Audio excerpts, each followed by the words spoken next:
Vilhjálmur Þorsteinsson, gjörðu svo vel. Já, formaður og góðir ráðsfulltrúar. Það nú stundum þannig að þeir sem taka ekki til máls að þeir, maður veit kannski ekki alveg hvað maður hefur á, þannig að það er kannski ágætt að maður taki þá til máls og segi það ef maður er ánægður með tillögurnar sem um er verið að ræða, og ég vil bara segja það í stuttu máli. Ég er afskaplega ánægður með þessar tillögur og ítreka það sem ég hef sagt áður þar. Ég held að séu alveg gríðarlega snjöll lausn á þeim vanda og þeim markmiðum sem að verið var að reyna að ná.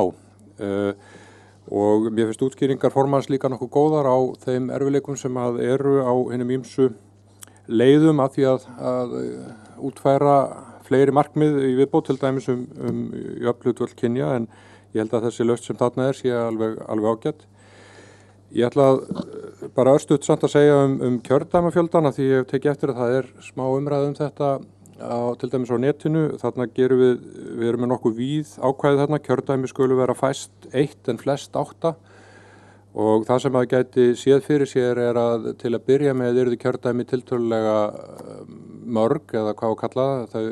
Þau eru í dag 6, menn hafa talað kannski 5 kjördæmi þá til að byrja með, þá væri Reykjavík ekki 2 kjördæmi heldur 1, og sumir hafa talað að fara tilbaka jafnvel yfir einhvers konar 8 kjördæmi sem væri þá gamla kjördæmaskiptingin. Það má líka með hluta, það maður sér fyrir sig kannski að þetta byrja með einhverja svona tölu eða 4 eða eitthvað slíkt, en síðan smá saman vonandi ná við því að auka valddreifingu og færa til dæmis fleiri verkefni til sveitarfélaga og beita grenndarreglunni eða nálægðarreglunni sem að nefnd B er nú að leggja til að fara inn í kafla sveitarstjórnarmál.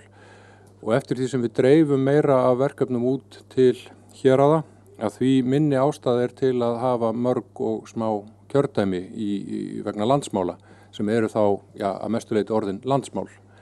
Þannig ég sé það nú fyrir mér að þróunin gæti á einhverjum áratugum orði í þá átt að fyrir rest verða bara menn sáttur við það að það sé 1 kjördæmi í kosningum til Alþingis, en þessi grein allavega leyfir það.